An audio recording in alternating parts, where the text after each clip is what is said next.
a un tierno niño, toca su piel, gozosa, pero es mejor la dulce calma que Cristo el Rey nos puede dar, pues vivo está, porque Él vive, triunfaré mañana, porque Él vive, ya no hay temor, porque yo sé que el futuro es suyo, la vida vale más y más, solo por Él, porque Él vive, triunfaré mañana, porque Él vive, ya no hay temor, porque yo sé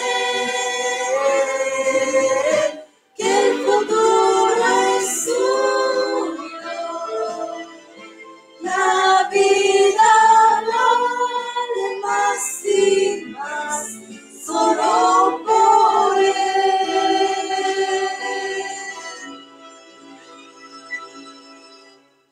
La vida vale más y más, solo por Él.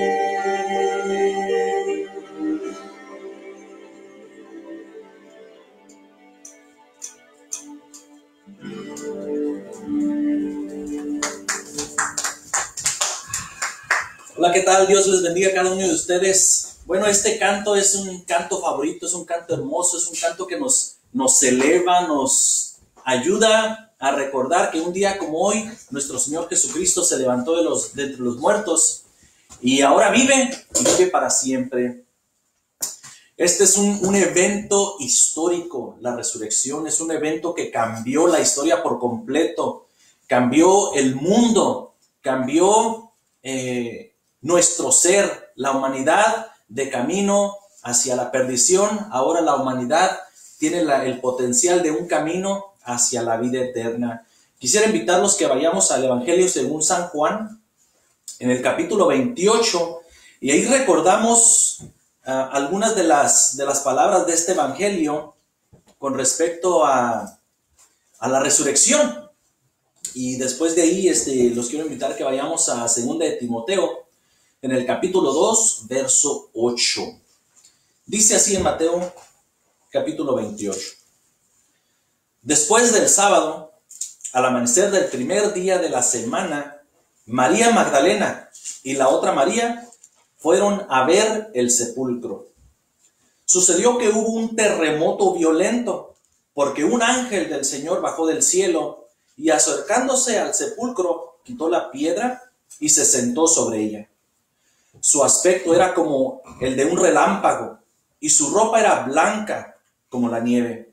Los guardias tuvieron tanto miedo de él que se pusieron a temblar y quedaron como muertos.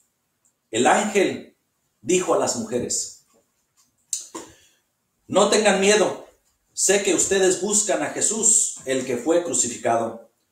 No está aquí, pues ha resucitado tal como dijo. Vengan a ver el lugar donde le pusieron. Luego vayan pronto a decirles a sus discípulos: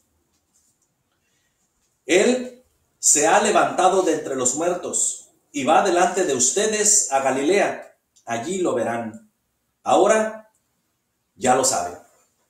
Y bueno, fueron las mujeres y les dijeron a los discípulos lo que había acontecido, Pedro y Juan después regresaron al sepulcro y vieron que en realidad las mujeres tenían razón. Encontraron, ¿verdad?, que el cuerpo del Señor Jesús no estaba ahí en la tumba. Encontraron el sudario, las envolturas del Señor Jesús acomodadas sobre la cabecera.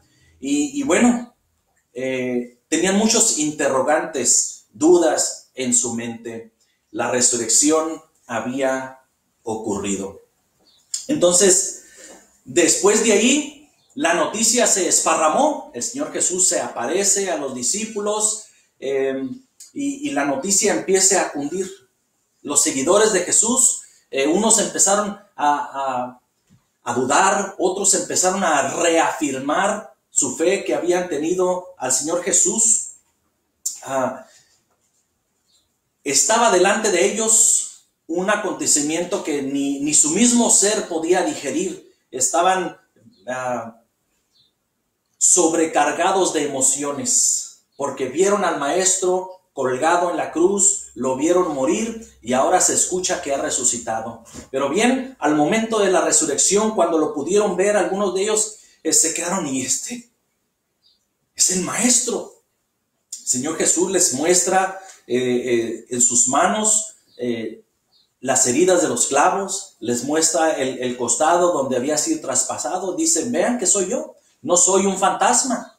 Y entonces la noticia empezó a cundir.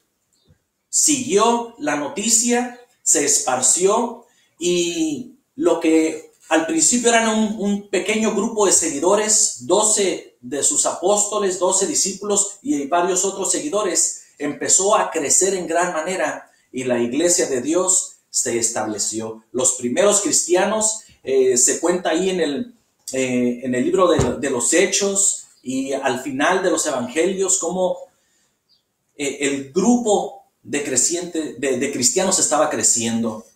120 seguidores había que estaban reunidos en el aposento alto, estaban orando el principio de la iglesia. En aquellos días había aquellos que tampoco querían creer lo que estaba ocurriendo, querían asilenciar el mensaje de los cristianos, querían asilenciarlos, querían detener este movimiento cristiano que estaba surgiendo. Y entre aquellas personas estaba un hombre llamado Saulo de Tarso. Saulo de Tarso era un hombre que estaba rotundamente opuesto al movimiento cristiano.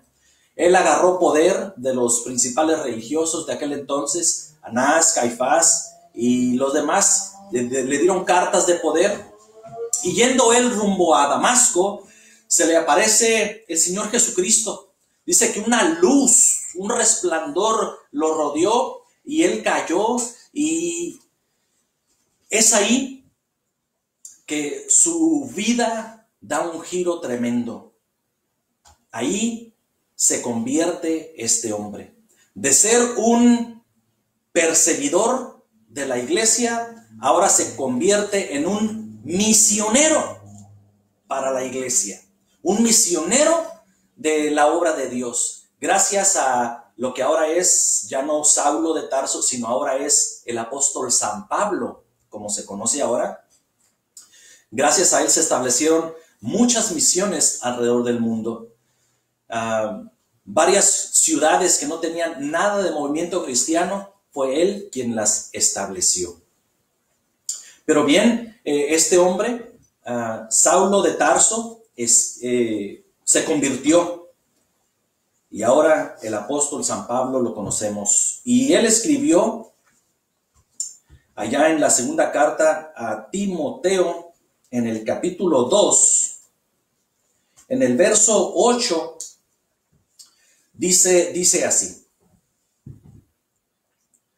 no dejes de recordar a Jesucristo, descendiente de David, levantado de entre los muertos. Este es mi evangelio. Entonces, yo quisiera que en este día de resurrección, en este día que conocemos acá los güeros en Estados Unidos como Easter Sunday, Easter es el día de resurrección. Entonces, con respecto a este día, yo quiero que recordemos tres pensamientos. Y el primero de ellos es que dice ahí, ¿verdad? El apóstol San Pablo dice, no dejes de recordar a Jesucristo. Entonces, primero que nada, recordemos a Jesucristo. Segundo, recordemos que Él es Rey. Y tercero, recordemos su evangelio. Entonces, recordemos a Jesucristo. Es que Él es el centro de la historia. Él es el principal personaje en la historia. Todos desde el Antiguo Testamento hasta el Nuevo Testamento, Jesucristo es la figura principal. No hay otra deidad, no hay otro personaje tan principal como es la persona de nuestro Señor Jesucristo. Entonces, Él acertó cuando dijo, recordemos a Jesucristo. Recordemos a Jesucristo. Es que entre tantos dioses, entre tantos dioses que tiene nuestras sociedades, las personas a veces tenemos la capacidad de hincarnos a cualquier cosa. No lo hagas. Hinquémonos a nuestro Señor Jesucristo. No hay otra deidad. Entonces, recordemos a Jesucristo. Es que Jesucristo es con la misma esencia del Padre. El apóstol Juan dice ahí en 1 de Juan 1:1, dice que el Verbo fue hecho carne y habitó entre nosotros. Y dice, y vimos su gloria como la del unigénito del Padre, lleno de gracia y de verdad. ¿Quién más trajo esta gloria a nuestro mundo? Nuestro Señor Jesucristo. La gloria de Dios bajó en la persona de nuestro Señor Jesucristo. No hay otra gloria, sino la gloria de los cielos, la gloria del Altísimo descendió hacia nosotros en la persona de nuestro Señor Jesucristo. Entonces, recordémoslo a Él, porque Él es la figura principal. Él es, como dicen, el mero mero, el mero mero. El Señor Jesús dijo, yo y el Padre uno somos. Dijo también, el que me conoce a mí, conoce al que me envió, conoce al Padre. Entonces, nuestro Señor Jesucristo es la segunda persona de la Trinidad. Jesús no es cualquier personaje. Él es el centro de la historia. Lo que los antepasados hablaron en el Antiguo Testamento culmina en el Nuevo Testamento. Jesucristo es la culminación de la profecía. Jesucristo es la respuesta a la profecía de la antigüedad. Entonces, dice el apóstol San Pablo, recordemos a Jesucristo. Entonces, dice además que Él es descendiente de David. Al decir descendiente de David se está refiriendo al rey David, aquel personaje en el Antiguo Testamento que fue un gran rey, el primer rey del pueblo de Dios se llamó Saúl. El rey Saúl era un hombre alto, fuerte, y este primer rey se le subió a la cabeza el hecho que era rey, muy egoísta, solamente pensaba en sí mismo, de tal manera que Dios tuvo que quitarle el reino y se lo dio a otro hombre. Se lo dio a un jovencito, a un pastorcillo de ovejas. David era su nombre. Y este muchacho es aquel que conocemos como el que derrotó a Goliat, aquel gigante, con una pedrada, ¡pum!, órale, cayó y le mochó la cabeza. Y desde entonces su fama se extendió, un muchacho valiente, y dice la Escritura que era un muchacho conforme al corazón de Dios. Entonces Dios le hizo una promesa a este muchacho, el rey David. Le prometió que siempre iba a haber alguien de su descendencia sentado en su trono. Con los años venideros, sí, sus hijos estuvieron en el reino, pero eran unos hijos tremendos. Hijos tremendos, tan tremendos fue la cosa que se dividió el reino de Israel entre el norte y el sur. Pero bien, la promesa seguía en pie, porque lo que Dios promete, Dios lo cumple. Entonces, vemos la promesa y luego los profetas hablaron de un rey venidero. Ya cuando no había rey en Israel, cuando estaban las cosas bien desorganizadas, la esperanza había decaído, pero siempre se mantenía esa promesa, que un día iba a venir un rey, iba a gobernar sobre Israel, iba a gobernar, iba a traer liberación, iba a traer paz, iba a traer la dicha, la alegría que el pueblo había perdido en la antigüedad. Entonces dice, recordemos que es descendiente de David. Y al decir descendiente, pues, es que el Señor Jesucristo es rey. Querrámoslo o no, es rey. Porque Él es del linaje del rey David. Ahí en el Evangelio según San Mateo vemos la genealogía de nuestro Señor Jesucristo. Vemos cómo de sus antepasados, ahí el Evangelio de Mateo, ¿verdad?, traza cómo en la genealogía de Jesús se va regresando hasta el rey David y continúa todavía hacia atrás hasta Adán y Eva. Y entonces nos recuerda que en verdad Jesús es del linaje de David. Y al ser del linaje de David, es rey. Recordemos también acá en Lucas, en el capítulo 1, Lucas capítulo 1, en el verso 31, recordemos que el ángel está hablando a María y le dice unas palabras muy bonitas sobre su hijo. Y dice la escritura así. Dice, quedarás encinta y darás a luz un hijo, y le pondrás por nombre Jesús. Él será un gran hombre, y lo llamarán Hijo del Altísimo. Dios el Señor le dará el trono de su padre David, y reinará sobre el pueblo de Jacob para siempre. Su reino no tendrá fin. Y entonces esta porción de la escritura es lo que el ángel le dice a María. Vas a quedar encinta, María. Y esto es lo que va a ser tu hijo. Su reino va a ser para siempre, no tendrá fin. Su reino no tendrá fin. Entonces recordemos que el Señor Jesús es rey, pero su reinado no es temporal, es para siempre, para una eternidad. No tendrá fin. Pero entonces quiero agregar que Él quiere ser rey de tu vida.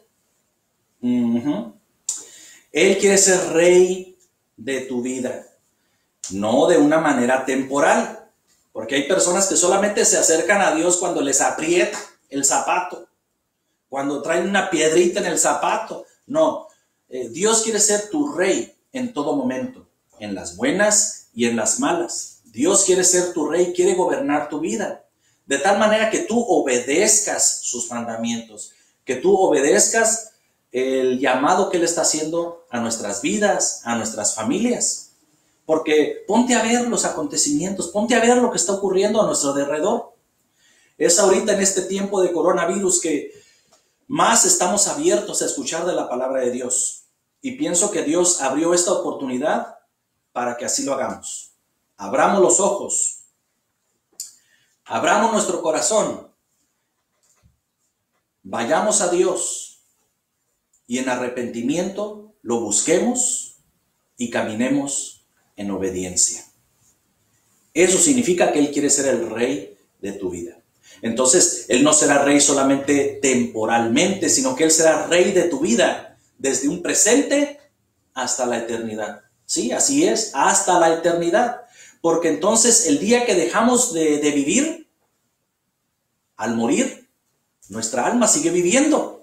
Y es ahí donde empezamos a vivir en la eternidad, en la presencia de Dios, en la presencia de nuestro Señor Jesucristo, porque su reino no tendrá fin. empieza a gobernar en nuestras vidas. Pero la Biblia también habla de un día en cuando el Señor Jesucristo va a descender nuevamente, va a regresar con los suyos, va a venir a establecer un reino terrenal. Entonces, sobre ese reino terrenal, Él quiere que tú formes parte de él. Pero empieza ahorita, en estos tiempos, ¿sí? En estos tiempos difíciles, en estos tiempos cuando dicen, ay, yo no quiero ahorita a Dios. Yo no tengo tiempo para Dios. Yo tengo que ir a trabajar. Yo tengo que ir a bailar. Yo tengo que ir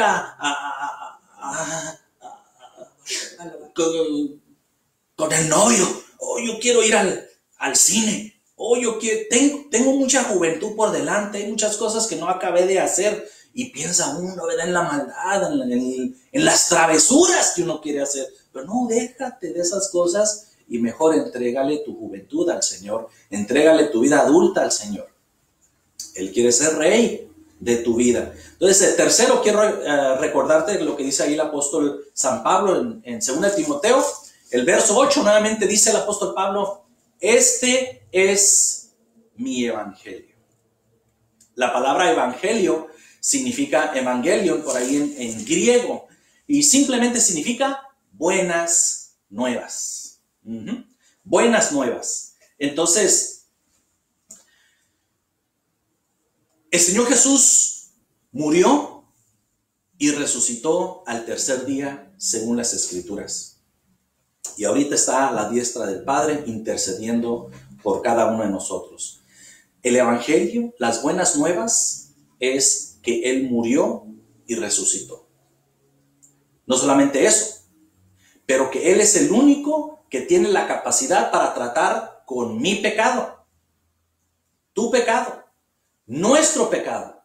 No hay ningún otro Dios, ninguna otra divinidad en nuestro mundo que tiene la capacidad para tratar con el pecado de la humanidad. No hay otro personaje, solamente nuestro Señor Jesucristo. Y dice el apóstol Pablo, este es mi evangelio. Sobre esto me siento, sobre esto predico, las buenas nuevas. Entonces el apóstol Pablo fue, ¿verdad?, que con mucha seguridad, con mucho valor, con denuedo, empezó a predicar que en Cristo Jesús hay perdón de pecados y vida eterna. Perdón de pecados y vida eterna. Lo que empezó por allá en lo que dijo Juan el Bautista sobre Jesús, he aquí el Cordero de Dios que quita el pecado del mundo. Cuando el Señor Jesús venía a ser bautizado por él, les dice a sus seguidores, Juan, he aquí el Cordero de Dios que quita el pecado del mundo. Desde ese momento los seguidores de Juan se transfirieron entonces a seguir ahora a nuestro Señor Jesucristo. Pero Él, el Cordero de Dios, porque Él es el único que tiene la capacidad, pues, para perdonar nuestro pecado. Esas son las buenas nuevas. ¿Qué tanta lista de cosas tienes que llevar a cabo? El 1, el 2, el 3, el 4, el 5, el 6. ¿Qué tantos sacramentos? ¿Qué tantos, la lista, por decir así, de todas las cosas que tienes que hacer para agarrar la salvación? Para merecer el perdón de pecados. Mira, déjate de listas. Déjate de listas. Si tu corazón es sincero y hay arrepentimiento en tu vida, he ahí la capacidad para que haya el perdón de pecados. Jesucristo quiere perdonarte. Quiere darte la libertad que tú necesitas. Ese es el Evangelio. Ese es el Evangelio. Entonces, recordemos que las buenas nuevas de la salvación están dispuestos para cada uno de nosotros. Quiero concluir con una palabra de oración y te invito para que ahí donde estás, cierres tus ojos y simplemente le digas a Dios, Dios mío, en este día que se celebra la resurrección, yo me acerco a ti en arrepentimiento, me acerco a ti buscando el perdón de mis pecados. Con todo mi corazón y muy sinceramente, me arrepiento de todo mal. Perdóname por todo lo que he hecho. todo aquello que a ti no te ha gustado, todo aquello que mis ojos han visto, que mis oídos han escuchado, que mi propia vida ha llevado a cabo, que no te gusta, el pecado. Entonces me arrepiento. Yo creo que tú, Dios mío, enviaste a tu Hijo Jesucristo para el perdón de mis pecados y yo en Él pongo mi confianza en Él. Abro mi corazón para que tú vengas y reposes en mi vida. Creo en ti, en la resurrección. Por eso hoy me confieso delante de ti, por eso hoy me comprometo a vivir siguiéndote, obedeciéndote en todo momento. En ser una persona de paz, en ser una persona humilde, en ser una persona que busca honrarte en todo momento. En el nombre de nuestro Señor Jesucristo. Amén. Muy bien, entonces te doy las gracias por acompañarme y a los demás acompañarnos en este espacio. Dios te bendiga, que pases muy buenas tardes y Happy Easter. Feliz día de resurrección. Adiós.